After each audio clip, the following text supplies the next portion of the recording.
What if you could change your life? What if sorrow could become joy and the darkness the light?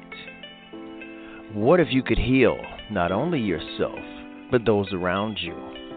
Well, you can. It's called alchemy. And these are the Alchemy Sisters.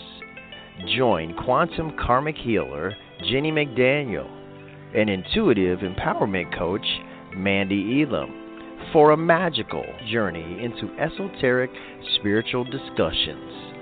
Brought to you by Heart Over Ego Radio.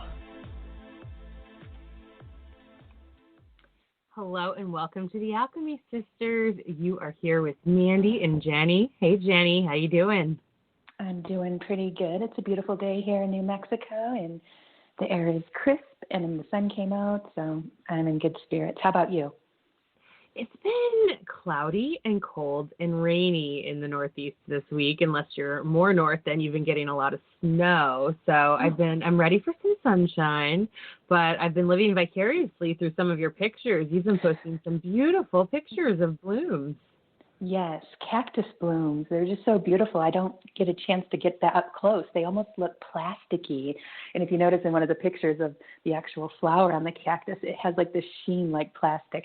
It's just really cool. I'm enjoying it. It's our first spring at the house. I'm enjoying watching the courtyard bloom. Oh, excellent. Well, I'm excited to bring on our guest tonight.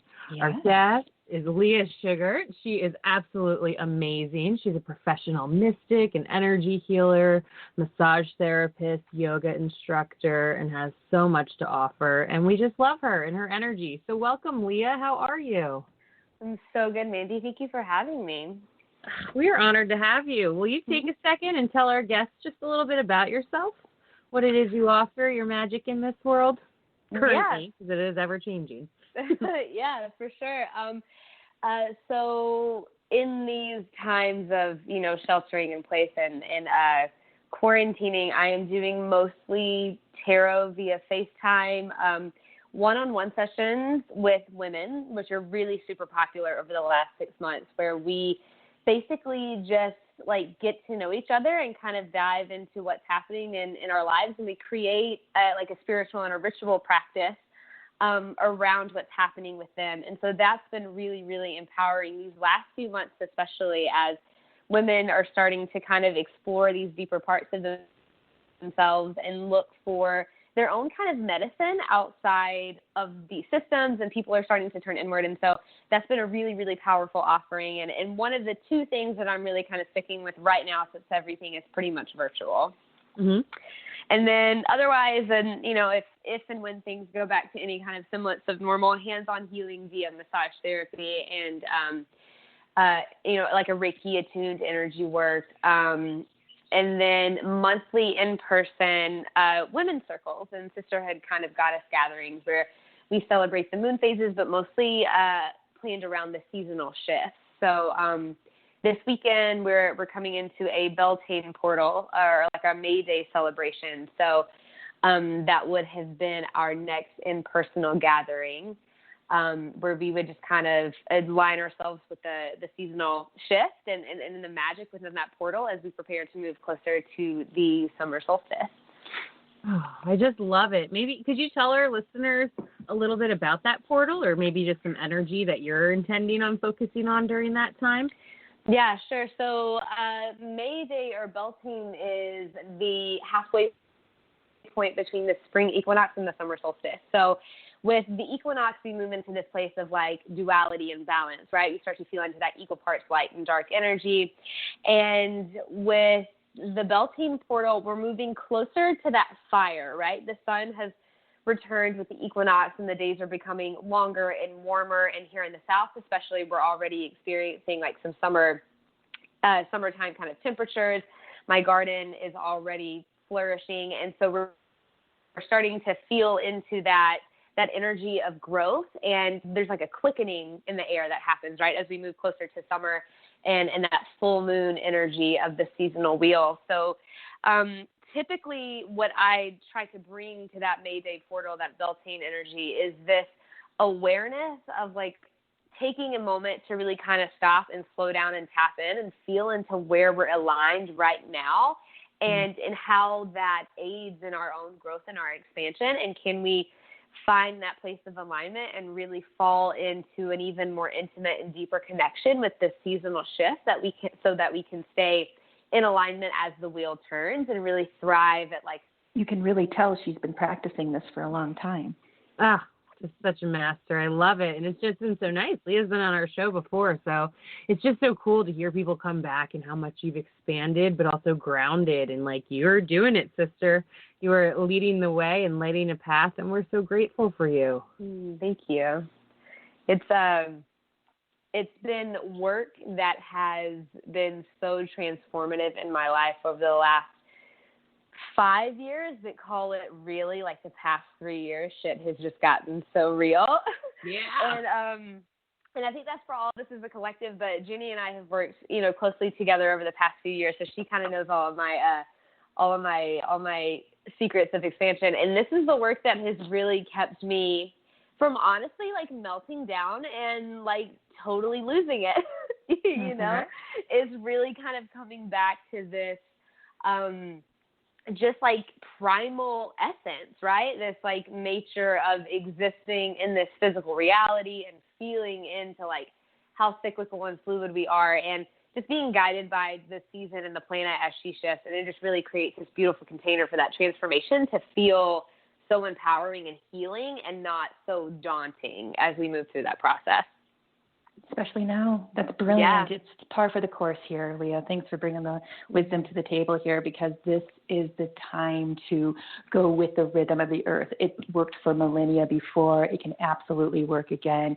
Start to get her pulse back, start to incorporate her in our daily life as opposed to just the need for money and outside stimulus. It's a wonderful time to do that. I'm so glad you're still holding those ceremonies. I've had the pleasure of going to several of Leah's ceremonies and also being able to hold space there where we did a really cool thing where, for example, one of the times, we did it several times, but one of the times we had a cacao ceremony.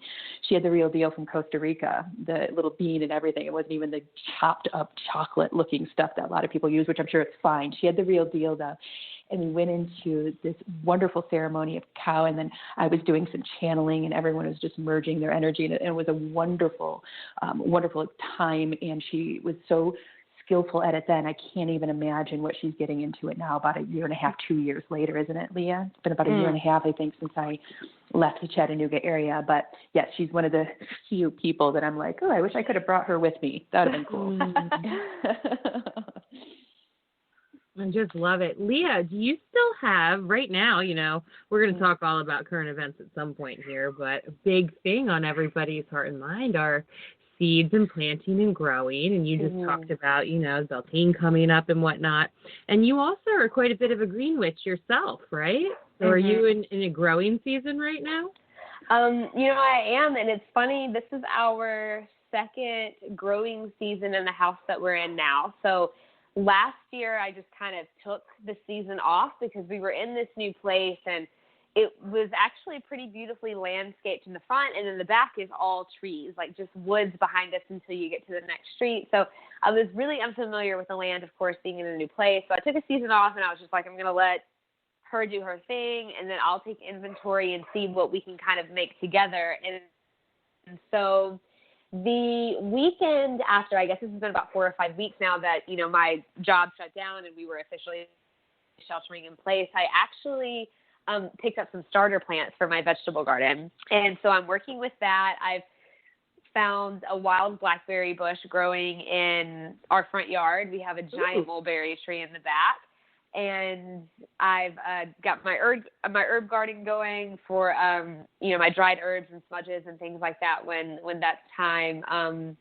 But yeah, so I'm officially redabbling after a year off, and it's interesting because it feels so much more intuitive for me this time around than I think it has ever been. I think within this practice of my spiritual practice, I think in its essence is really earth centered. And so the practice of gardening and just working with plants for me is really kind of that meditation that, it's a way for me to kind of tap in and drop back and really learn to listen. And so this time around, after having some space away, it's been really, really powerful to see like just what's happening and how it shifts. And it's like, it's becoming like my gardening self, like my green witch self is a totally different person from my walking self. Like we're just kind of like split when there's work to be done in the garden, and I can very easily figure out where it is I need to put this and work with that. And it's been really, really cool. So this timeline, I think specifically like with this transition, I would recommend like anybody who has the time to just fucking get out in it and really play in the garden if they have this space and the amenities to do so, because it's been really, really powerful for me this time around. I'm seeing it rising so much, especially with anyone carrying any sort of divine feminine essence, or if that's rising within them right now. And I feel like it's like whispers from Mother Earth really calling us back in, encouraging us to stay grounded and devoted and to learn about her medicine and be like, why do you idiots think I put all these herbs and dandelions and things at your feet all the time and you don't even notice it? No, I'm just kidding. But I'm seeing it rise a lot right now. And Jennie, we've been seeing it a lot on the political side too, in the revolutionary side of all this. Well, yeah, you see the memes over the years. They would show like battling in the streets, and they would say, this is what you think a revolution is. And underneath would be a picture of a cooperative growing food together. And they're like, this is what it really is. And I always took that to heart. And I knew that that was a huge revolutionary step that we could take as far as being independent from institutions that don't service animals or us or our environment.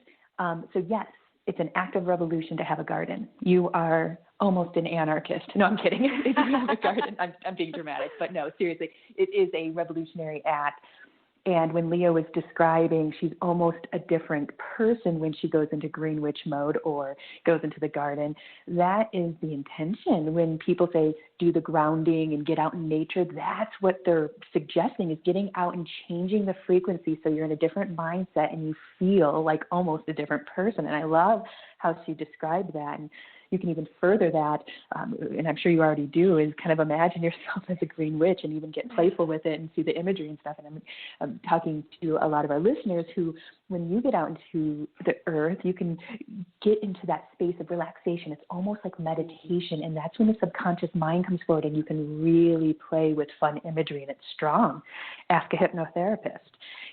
That's the practice, is getting people to alter their state, bring the subconscious forward. It records everything, and it really is the moneymaker as far as making changes. The conscious mind's in a loop.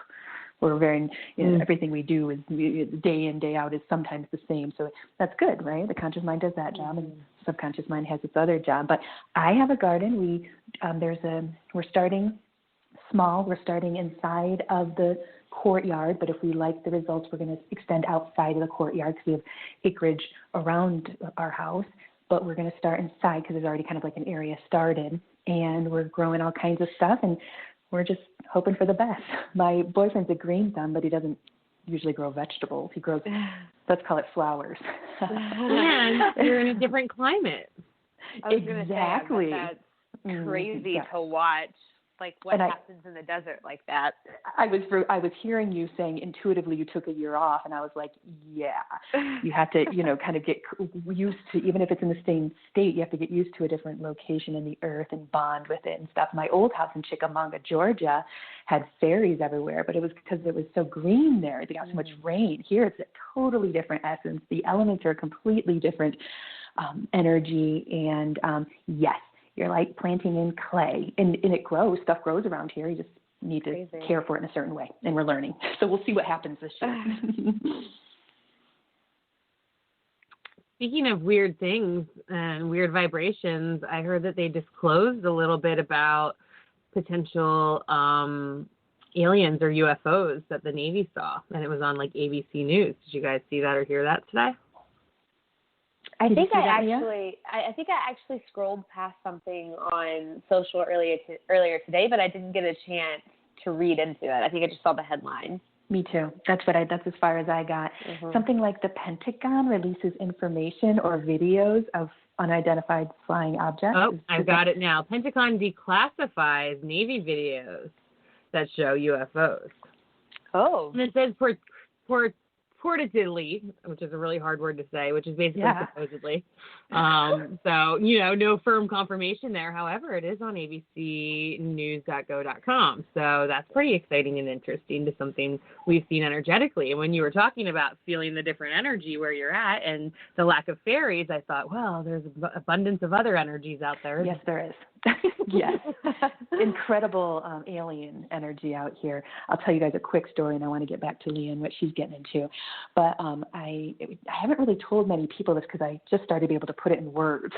So I was in my kitchen, which also has like an eating area, and if you look straight out, you just see this great mountain range, and it's just freaking gorgeous. The day before, we were driving up in that mountain range, and I think behind the mountain range is like a volcano, and I was just feeling alien energy, like intense, and my boyfriend's like, supposedly there's sightings around here, and I'm like, I would not doubt it. Anyway, it's an eye shot of where I live, certainly far away, but I was hanging out in my kitchen area, and my spirit guides are like, get on your yoga mat, we want to tell you something. And I'm like, I don't want to work out, I'm trying to be like lazy and stuff. No. And they're like, no, we really have to tell you something. I'm like, okay. They're probably smoking a joint or something, like, I don't want to work out right now. No, they're like, get on your yoga mat, seriously. And they're never really pushy like that, and they weren't being pushy. They were just kind of like suggesting that I do that at a frequency that's heavier than normal. So I was like, all right, what, sure. I get on my yoga mat, and I'm instantly taken into trance. And I'm like, whoa. And I'm staring out at the mountain range where I can see the beautiful volcano and mountain. And I'm like, okay, now what? And they're like, watch this. And I'm like, oh, shit, because I feel myself kind of like trancing and going into parallel spaces. And the whole mountain turns friggin' blue. And they're like, we wanted to introduce you to the ones you'll be working with regularly. And they were aliens. And I was like, I've channeled aliens, but this was a different mission. Before it was a hello and goodbye and how cool is it that you guys are and I can communicate. It was like that, but this was a direct connection. And I was like looking at this blue, like glowing mountain where supposedly they hang out. And they're speaking kind of to me from that area. And then they're like, can we get closer? And I go, yeah. So they come to this mound closer to my house, and they're like closer. And then they were in my kitchen. And then I was chit-chatting with them, and my spirit guides were like basically kicking around to let me know it was cool, kind of like in the introduction space, because I don't see any of this. This is all just, besides the blue mountain, this is all like telepathic. And so I'm like, so what's up? And they're like, close your eyes. And I'm like, okay. And I'm double checking with my spirit guides. They've never led me wrong before. And I close my eyes, and instantly there's this green square, and it's like a door. And they're like, can you get through that? I go, I can't move. I can't, get out of my body. I can't get to it. And they're like, okay, that's cool. You're almost there though. So we'll come back when you can travel a little lighter. The earth is going to start changing more, and you're going to be able to travel a little differently. And we'd like to work with you like directly. And I'm like, all right. So this is like a month before this corona thing. And then suddenly, everything's shifting in cataclysmic, and we're getting reports that they're declassifying information, and more people than ever are into conspiracies. And I'm like, man, here we go. Let's do this. So I'm working with the aliens. I'm just kind of working with my frequency a little bit more to do whatever it is that they think that I should help them with, or that they can help me with, whatever it is. It's probably them help me, but I'm more than happy to be working with some aliens, only because I feel like, as humans, we can only get so much information. Even the best of us, even the best teachers, even the best psychics, we're only here for so long, and we can only put in so much information and gather so much information and remember so much information. So I'm like, any entity that's in the physical form is interested in helping us, I'll take it if they're good-hearted. And these entities are. They feel like the Pleiadians. So it has that feel. Yeah. So. Oh, sorry. I got so excited. This is just so fascinating, and I'm so happy for you. And I keep having dreams myself, and I don't usually, Jennie knows, I talk to Jennie all the time, I don't usually go into the UFO realms or things, but they've been waking me up in my dreams, and then I've been seeing some things. And I saw them quite a bit in Colorado and in Vermont, too, where I was able to see, like, more stars. But recently, in Rebecca Campbell's new deck, the Starseed Oracle, which I just love, I keep pulling this card called the Blue Flame. And I just opened up to the page where it talks about it, and it says, the blue beings are thought to be activating beings with great potential for healing and upgrading our cellular structures. They appear in moments of extreme awakening, activating a Kundalini a physical Kundalini awakening, and a deep cellular and DNA healing. Many people have glamorized the awakening process. However, in reality, it is much messier and more difficult than most of us believe. We must first let go of what we think we know for sure and then make sense of the world. This isn't easy. The awakening practice, even when it's spontaneous, takes a considerable amount of time to integrate, and the awakening without integration can leave us feeling very ungrounded. If you are in the midst of an awakening at this time, because the process never ends, treat it as deeply sacred and give yourself ample time to ground and integrate the extreme changes you're going through.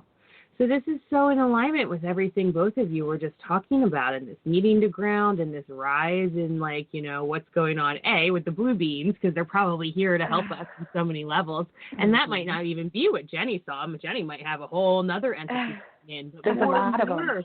Right? More and more are coming to help us and, like, extend hands. And we're going to find that through nature and, like, our own experiences. So this is a very interesting week of ascension. And the work we all do here is the work Leah does, the work you do, the work I do. We are laying down the tracks to make this kind of communication more mainstay, more normal, not so far-fetched. It's so crazy that 2,000 years ago in the Bible, all this crazy psychic stuff is happening, and then they lost that along the way, and suddenly we're kind of outcast. So I'm glad we held the space, went through the torches, went through the burnings, went through the tortures, and showed up and showed out every time so that we can, again, lay this path down and make it more normal. And 50 years ago, people that could do what I do, they probably didn't have a lot of other people that also did it around them. We're pretty lucky, I'd have to say, in this time frame continuum. We got a lot of us. And you have to search around sometimes, but there's a lot of us. So, Leah, are you doing some yoga online? Do you have some clients that want you to lead them online in some yoga classes?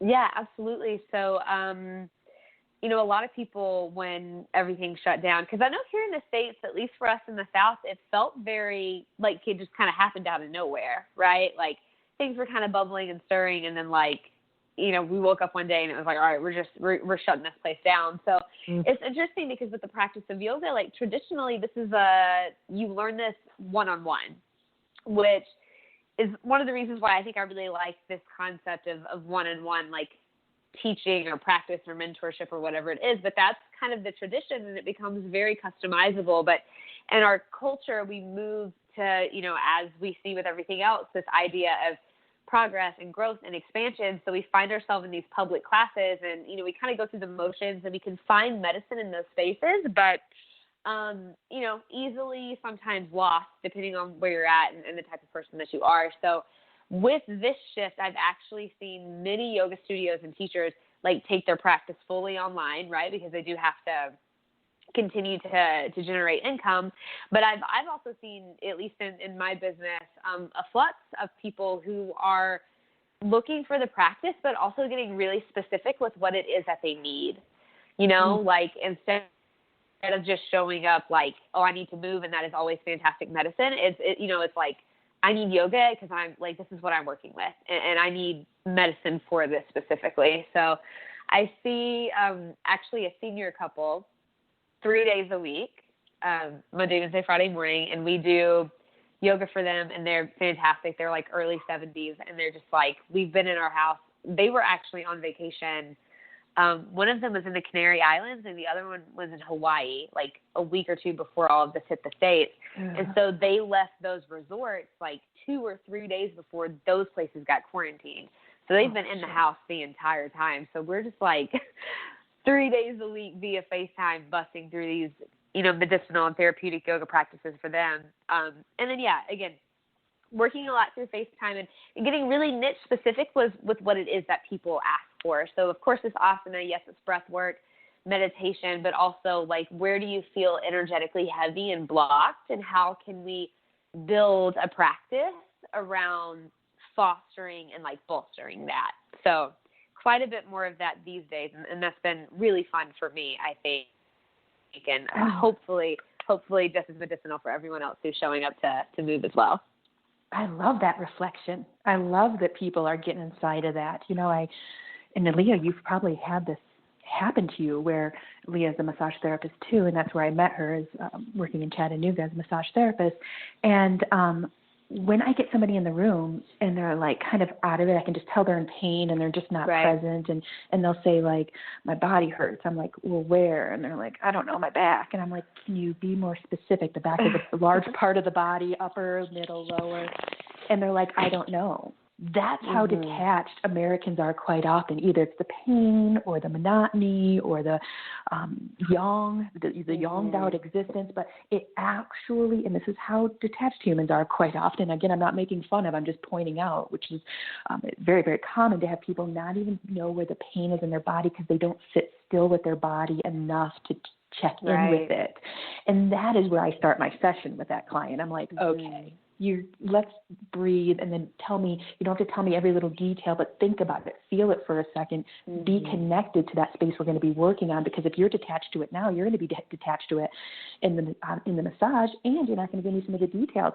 I mean, there's like, what is there, 206 or something muscles in the body? We have 60 minutes to usually hit them all, and that is just not enough time. So very commonly, when you have such limited time, you want to get some details just so you can focus. It's just not a lot of time, and you don't know this person a lot, and they'll just really not be able to connect like that. So as a massage therapist, I love it when I see people reflecting more, and I think that we needed that more than ever.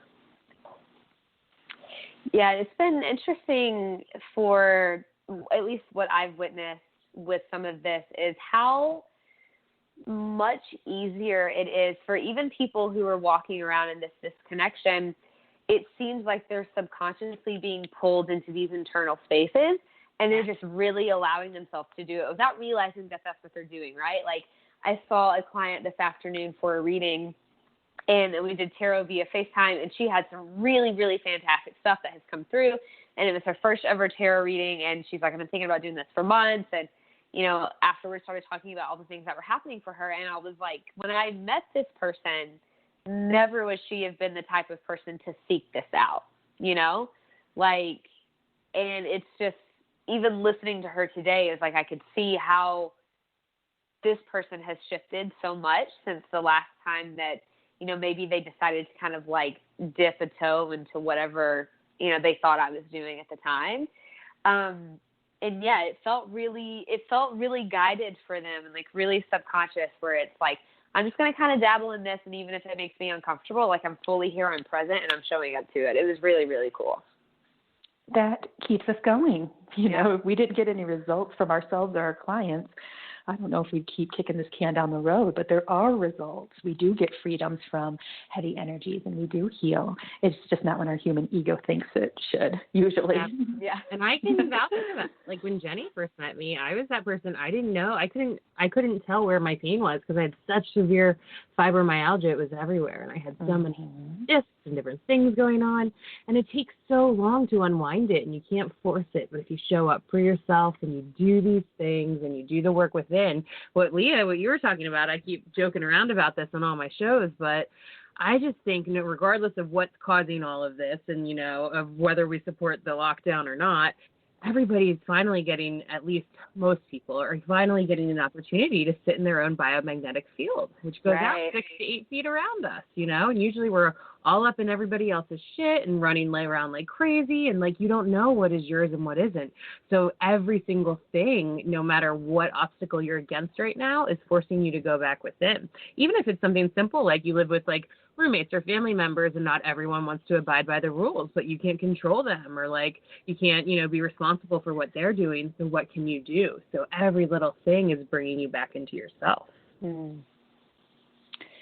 It is the time for it, and I've said it before, and I'll say it again. Leah's heard me, Mandee's heard me, you've all probably heard me. We choose the time frame continuum we come into. We knew we were going to get handed a rough deal this time, and I'm just glad that I got to go through 42 years of figuring myself out before the shit hit the fan.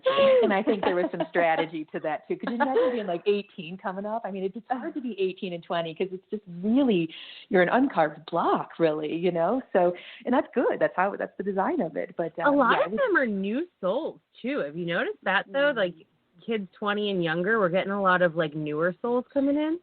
I haven't been around many younger people. I mean, quarantine aside, I don't know a lot of younger people. I think the younger people I know are like you guys. You guys are millennials.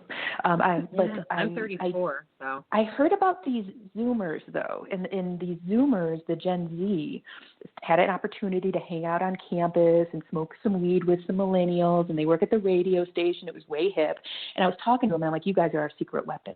I go, you guys got the numbers, and the baby boomers are falling off. And they're like, nice. We like to be referred to as that, but do you want to know who the real secret weapon is? I go, who? They go, the Zoomers. I'm like, who the hell are the Zoomers? And they're like, Gen Z, the ones underneath us. And, of course, I don't know kids that. I don't know kids, the young people, very much. So I was like, tell me more. And they're like, they are so radical, and they are so against being tracked that they all use the same IP address or sign-in address because they don't want to be tracked. I'm like, are you shitting me? And he's not blanket statementing saying that they all do this, but if that's their go around at 13, we have the new and improved Terminator. So whether they're young or not, they're designed to go ahead and follow suit. I work with 3 teens who are all like that. They're like, the shit that they know, and they're like, well, I keep my virginity very sacred to me, but I think it's bullshit how society, makes you guilt and shame yourself into that and blah, blah, blah. Just the biggest or littlest things. It's so cool to see that, and they're coming in with such awareness. But all of us have to come and pave the way because they're highly sensitive, rightfully so, because they're coming in with more psychic ability and being more in tune and less karma. So it's very interesting to see what's all going to happen, when we do have, as we ascend into this whole new earth. There's going to be a transition, that's for sure. And, and that's the cycle of life. And so it's going to be really interesting to see what actually roots and rises out of it. I'm ecstatic. I'm on my toes. I've been waiting for this. I feel like we've talked about this before too. Mandee feels this way, and maybe you have felt this way, Leah, too. I'll let you answer after. I feel like I was born for this. I've had this innate interest in dystopian novels. Margaret Atwood's my girl. I love all zombie movies. I love survival, apocalyptic. I'm talking slightly obsessed about it. Get my tactics down. I would have done that, and I would have done this, and I would have survived. It's ridiculous. And here we are. Of course, not to that level. Thank God, we can't handle zombies. Yes, I feel like I've prepared myself for this in some ways. Leah, do you feel that way too?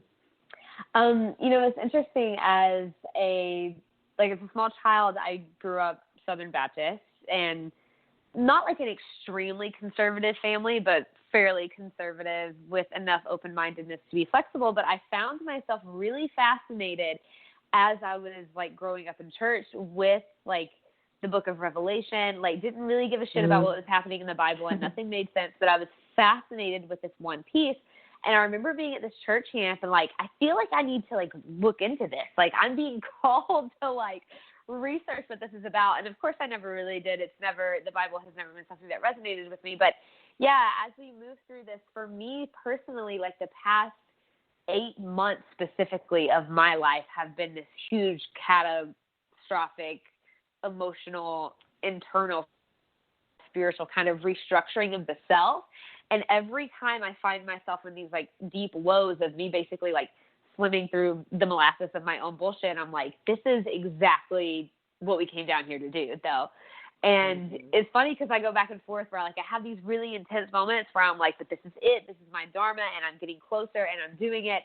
And then I'm also like, why the fuck did I decide to do this again? Kick myself in the ass. But yeah, so I do feel more so these days. I had the first weekend of our official, shelter in place or quarantine or whatever. I got too much screen time, too much media, dipped really, really low. And I was like, yo, this is not good. I found myself in a really, really low place, and I was happy to be where I'm at now and have all of these tools that I was able to recognize that and shift that perspective really quickly. And, step into a different place. And I feel like it's kind of subconsciously helped me step into this role of all right, this is it. This is, this is the process of way making, I'm practiced. If I just get out of my own fucking way, I know exactly what it is that I need to do, and just, write it out and trust that this is it. we got the training. It's all there. Get goosebumps hearing it because I feel it in my soul that there's strategy here. I've always called us the rogue souls, the ones who are in our age group. I feel like we come in like as wrecking balls, but then also able to deconstruct into a machine that can start building something after we break stuff down. So it takes a certain style of warrior to bombard into a civilization that you're just not happy with, and then, be there, watch it at least partially crumble, and then be able to step forward and say, hey, I think I got the skills to help build this back up. I think with my understandings and my awarenesses, I feel like I know what a heartful society could be and what it could look like. And with our imagery and our practice and our hard work, we can do it together. I think we'll be fixing this place up until we head out.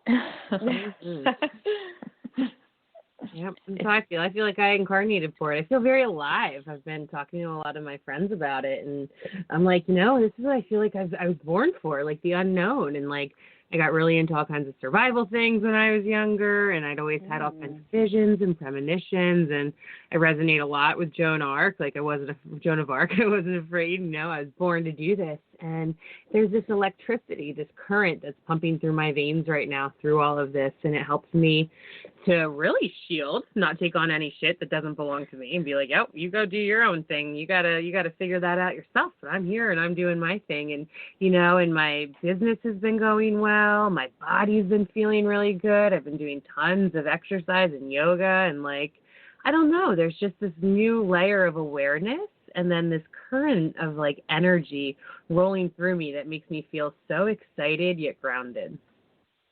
So good. That's wonderful. It's music to my ears because it's hard to get that leveled out experience when you do our work. I mean, our job is to go far out, and dive deep in, and it's hard to stay grounded when you talk to entities. And by the way, we have a guest, so I'll bring her on ethereally.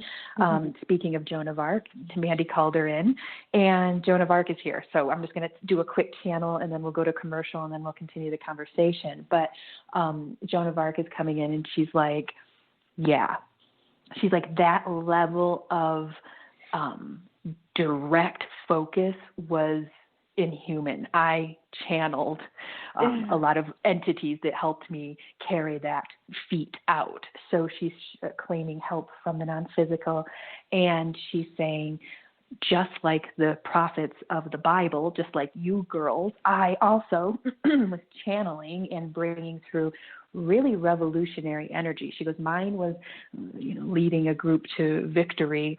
Yours with others is leading the planet to victory. Everyone's got their day at work. She's laughing because it's all just different layers, and we do it differently, but it's all bringing us to this current moment, which is the revolution of all revolutions. It's gotten to the point where we either start treating the planet nicely or she's going to shake us off. You've heard of Atlantis, right? They got too big for their britches. It's an old continent. It's an old civilization. There's another one mirroring it, or at least was another continent in the time called Lemuria, and they were into spirituality, and Atlantis was into science, and they were supposed to work together, right? Keep the knowledge and the movement forward together. Well, spirituality takes a lot longer to develop and understand because it's ethereal than invention and movement in that way. And so Lemuria was like, chill out, you guys are really getting ahead of yourselves because they were trying to control the weather. And they blew themselves up, and Lemuria.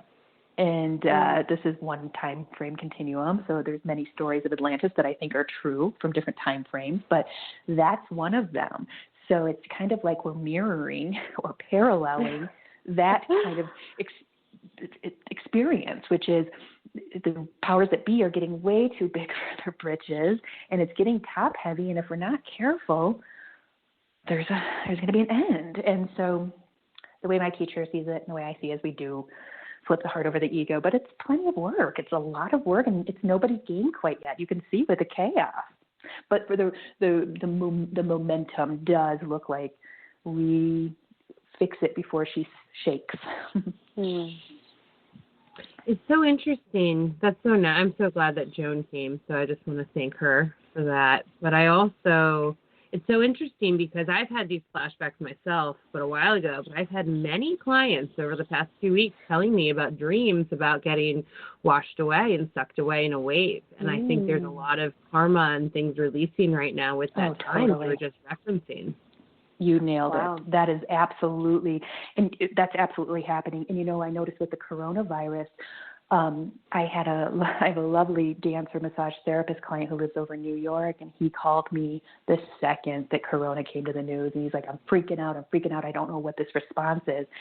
Well, that's when I started looking deep, and in my mind's eye saw the human intervention on the actual virus, and he had been in past lives affected by the AIDS virus by someone he knew died of it, and probably even this lifetime. So he was being rubbed really the wrong way because of not only is it a little scary, of course, to hear about a virus and potential pandemic, but he was being spiritually triggered from parallel lives where he was affected by another virus or a plague. And I saw other people having parallels with the plague, so they were freaking out and going into that scarcity mode.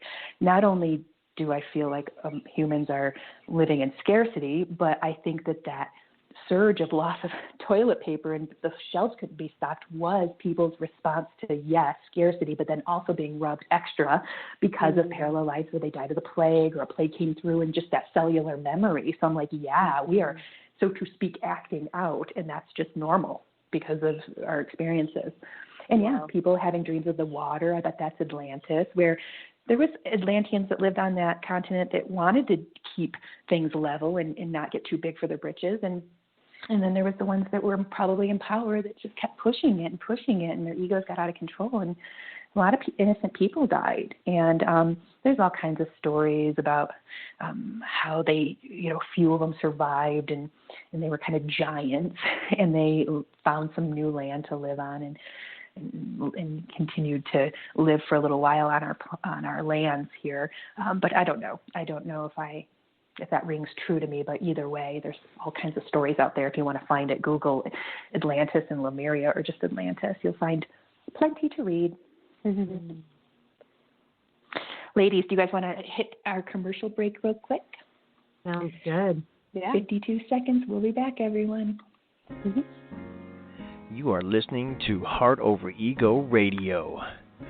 We are a network of shows with a lineup that's sure to raise your vibrations and guide you into your best life. Tune in on Sundays to Everyday Psychic Radio. On Mondays, it's the Alchemy Sisters. Tuesdays, it's Radical Spirituality. On Wednesdays, it's All for One is Love. And on Fridays, take a listen to Rain Radio. Amazing shows produced just for you 5 days a week, only on Blog Talk Radio. This is a Heart Over Ego Radio production. Drew makes us sound so professional. I love it. We are 6 shows, and in a couple of weeks we're going to have our friend Cynthia Martin start a show, and more details to come about that. So we're almost a full week's lineup for your listening pleasure. Go ahead and go to any major podcast app and search Heart Over Ego Radio, and while you're at it, search Third Eye Political Radio, and you'll see our sister station, and we've got several shows per network. So go ahead and search both of those. And you can find us on Facebook and Instagram as well. Leah, do you want to tell everyone how they can get a hold of you? Yeah, absolutely. Mostly as a millennial, pretty active on Instagram. I am on Facebook.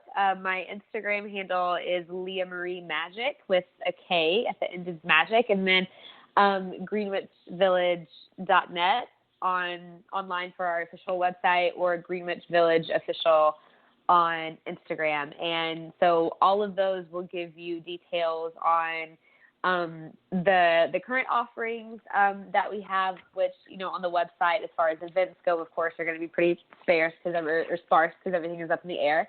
But as far as readings and healings, all of that stuff is posted on the website. You can book directly through there, but you can always just send me a DM through social media, and we can work together that way. Beautiful. I recommend everyone getting a hold of Leah, getting her on your reference list for healers that you can call, because that's something that we have to get past too as a society, is we shame the idea that we need help, psychological or otherwise. We shame that because we think that everything should just be a well-oiled machine without any assistance, which is just a bullshit construct. It can be a well-oiled machine, but all well-oiled machines need to be cared for. So I always tell people massage is less of a luxury and more of a healing, energetic, vibratory treatment for yourself. And people like to hear that because massage really has gotten a energy around, oh, that's bougie, and that's only something I do once or twice a year. And you know what? If you're at a resort and you're getting a $300 massage, yeah, I can see why you'd want to only do that once or twice a year. But there's always therapists going out on their own as far as building their own practice and giving reasonable rates and prices. And you can always shop around and find a therapist who is willing to work with you. If someone calls me and says, hey, I really want to work with you, can you slide the scale? And I'm like, you bet I can slide the scale because I want to help everyone. And I think most healers are like that too. So find someone that charges $50 an hour. You're going to get a hell of a massage. They're going to get a nice pay. And you can do that once a month for yourself. And I think that's what this lockdown is showing us too, is when we do get to kind of, like Leah said, resume to some sort of normalcy, I think we're going to spend money a little different. I think we're going to come at it a little different, even if it's just for a little while. What do you guys think? Absolutely. I think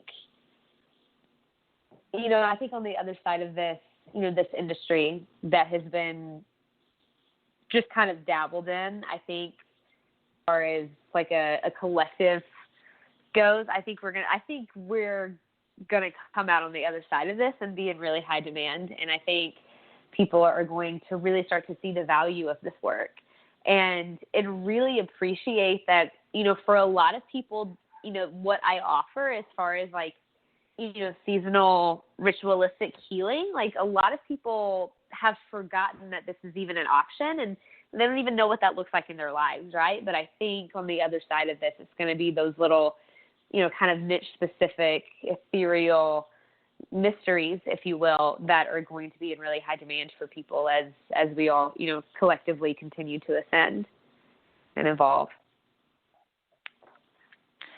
Yeah, I'm digging it. And I'm a proponent of keeping your healing practice going, even if it's a hobby. Over the years, right. I've been doing this for 18 years. Not everyone makes money doing this. Leah and I have had a lot of success over the years, I think, because we were able to pair something very tangible like massage with the energy and yoga and the mystical things we do. And that is a moneymaker. That's my bread and butter most of the time. Right. And just because it's a very tangible thing. So I feel like people are going to not only go more into that tangible treatment, but also maybe check out into the ethereal and what have you. But Mandee has worked in social working, and they don't pay social workers enough, but it's a living wage. Is it, Mandee? Barely. I mean, just over the edge, one click over. That you could be homeless any week too, no doubt about it. It's very interesting.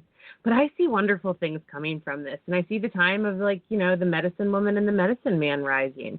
And we're going to be going through collective trauma. Jennie and I have been talking about that on our shows, and it's going to be, it's going to be a heavy, probably decade a little bit as we ascend and adjust and learn new things. And it's, so many of us went through this awakening before so we could help lead the way. And I see, many other resources coming in. I don't think anybody's going to be escaped from this. And if you were just a psychic, for a long time, you might not be just a psychic moving into the new earth. You might also be someone who, holds circle or helps grow certain herbs for the community. We're going to see a lot more community. I think trade and barter are going to rise a lot. I think appreciation and value is going to transform and shift. And it's going to be really exciting and heartfelt. You know what I saw with the millennials? I saw all kinds of cool things with the millennials. I've always dug them. But I saw that they really took a wonderful liking to technology and sciences and heart energy. I run across people quite often who are, build medical devices or design medical things that are needed in the medical world, whether it be limbs or gurneys or whatever anyone would need. There's a whole group of people who design that stuff, and I love that mix that we get, that kind of hybrid energy of that. I don't have an engineer science mind, but I'm very thankful other people do. And paired with that heartful thought process of wanting to help humanity and getting into, let's call it medical engineering or something like that. I don't know all the words, but I think that is so needed, and we do need wonderful, innovative, scientific, Tesla-like individuals. And I hope that this shift really gets to unveil a lot of knowledge that's in our populace's head. I know we have a lot of knowledge around green energy. I know we have a lot of ideas. They're just suppressed, and there's no money to back them. So I think that this shift is going to bring a little more awareness to not only growing food, but that other revolutionary act, which is going off grid or creating your own electricity or power. And so there's a new documentary. If any of you want to watch it, I only was able to watch about half of it, and that was plenty for me for the moment. But my boyfriend watched the whole thing, and he really, really loved it. But it was called Planet of the Humans. And Michael Moore, who's very controversial, he did Sicko and Fahrenheit 9/11 and a lot of great work. He's from Flint, Michigan. Anyway, he put out a new documentary, and it's called Planet of the Humans, and it just was released April 22nd on Earth Day, and it goes into how dirty green energy is. And so that's why I was only able to get through half of it, because I was a little depressed about it, because I don't like how far we're not, and I don't like how lobbyists and big oil and big pharma get to rule the roost by just monopolizing not only money, but the businesses and the enterprises and the industries and the people that want to put out better solar. And because this is how things get better. If you look at a microwave, it started one way in the 70s or 80s, and it looks another way now. That is how you grow. Look at phones as a great example. Well, when you have big oil that has more money than God, they're always going to be able to get a step ahead, have the money, have the action, the momentum, the manpower. You got little guys who've got great ideas, but you need $1 million to push that idea. Who's got $1 million? Right. It keeps them bound. I was talking to our good friend. Sorry, I totally interrupted. No, go ahead. I got all excited and jumped on your energy. Good. But I was talking to our good friend Holly Joy McCabe, who's just a radical, amazing activist, a spiritual fit chick. She's been on our show. If you haven't checked her out, she's amazing. But she's very much a scientist, and she's been studying the possibilities of all this new technology and this whole, everybody's talking about the ozone therapy this week and stuff like that, that got all thrown around, but I'm glad it got thrown around because it brought light to this new possible technology that we're using. And when we look into the 5G, we see such advancements in technology, and she's been studying that and is so excited. So I hope we get to have her on soon. I think we will, to talk all about that, because you're right. Like, so many people are seeing it. I don't see it that clearly. I see the after effects, like what the hospital might look like after this is all done, but I don't know how it got there. But I do feel like, we've been kept in the dark for a very long time, literally, in that, what Nikola Tesla downloaded was a gift for humanity, and it got stolen from us. And how far could we have ascended as a collective if we all had free energy for the past 80 years? It kind of pisses me off to think about it. No, it's I let it go real quick because, of course, that doesn't help myself or nerve. And what can you do? But yes, right. The good guy often gets suppressed. Nikola Tesla died penniless in debt in a hotel. Okay, the most brilliant man this planet has ever seen. I mean, that's negotiable and debatable, of course, and relative, but definitely goddamn up there, top 5. And if not number 1. Will do. And Edison, stole his ideas and it's the same thing, had a leg up, had the money, had the backing, had the, was probably, just in it to kind of, be on top, where Nikola was downloading. You said it right, Mandee, very much downloading lots of what I would call alien technologies. And he was brilliant, just like Joan of Arc, who's popping back in and saying hi, but she's kind of hanging out.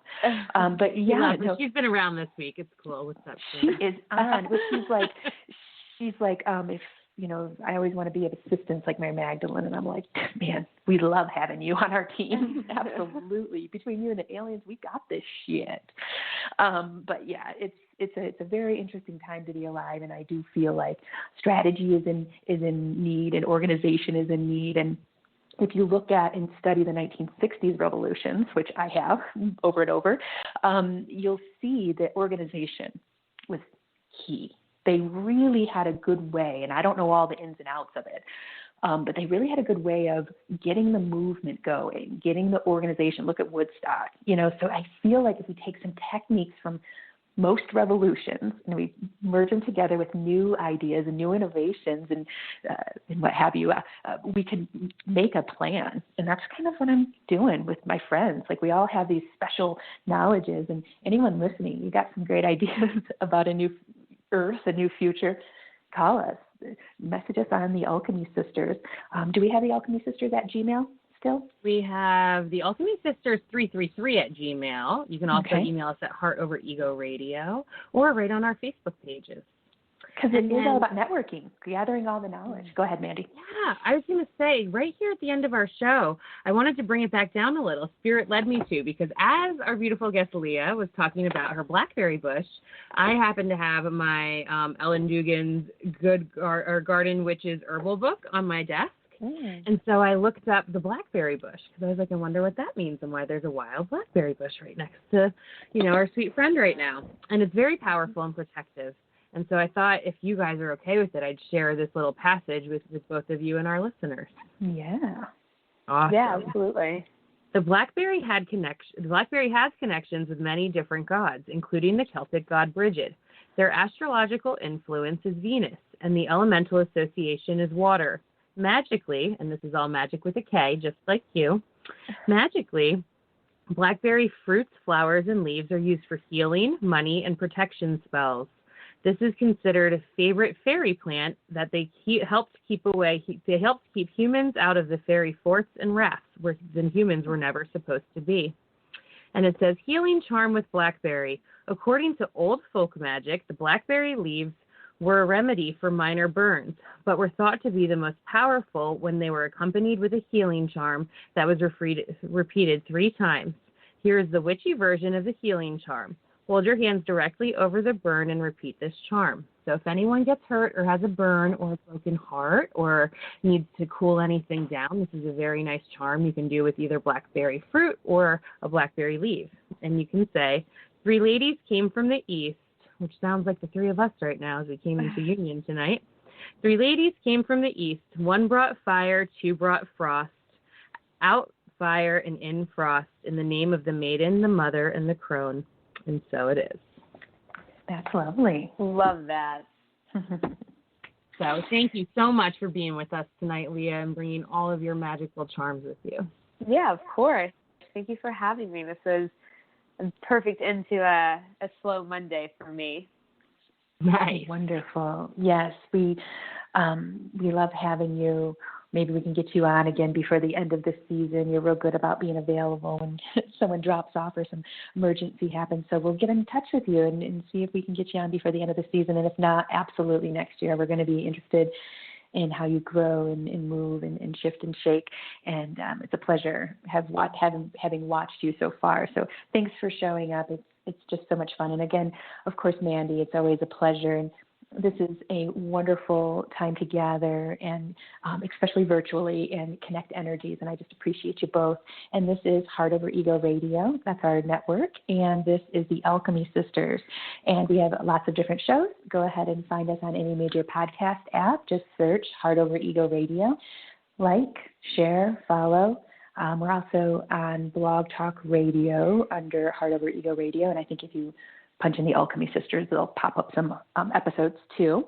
So go ahead and listen to some of our archive shows. We have a healer, a teacher on each week, and we get into deep conversations and usually go on and on and on and wish we had another hour like I do right now with you two. But until next time, everyone have a lovely day, and I'm going to head us out of here with a commercial if you guys are down. Beautiful. Yeah. Thanks for See listening. you guys later. Thanks, ladies. Mm-hmm. Bye. You are listening to Heart Over Ego Radio. We are a network of shows with a lineup that's sure to raise your vibrations and guide you into your best life. Tune in on Sundays to Everyday Psychic Radio. On Mondays, it's the Alchemy Sisters. Tuesdays, it's Radical Spirituality. On Wednesdays, it's All for One is Love. And on Fridays, take a listen to Rain Radio. Amazing shows produced just for you 5 days a week, only on Blog Talk Radio. This is